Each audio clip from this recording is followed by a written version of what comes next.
It does what?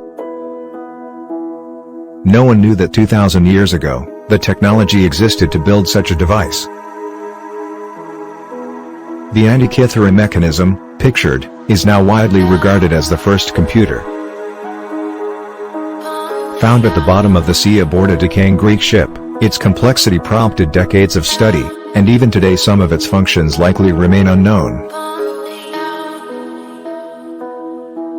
X-ray images of the device, however, have confirmed that a main function of its numerous clock-like wheels and gears is to create a portable, hand-cranked, Earth-centered, orrery of the sky, predicting future star and planet locations as well as lunar and solar eclipses.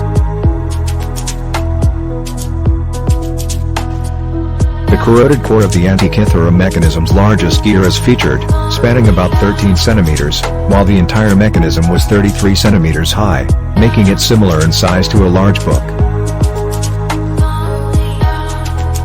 Recently, modern computer modeling of missing components is allowing for the creation of a more complete replica of this surprising ancient machine.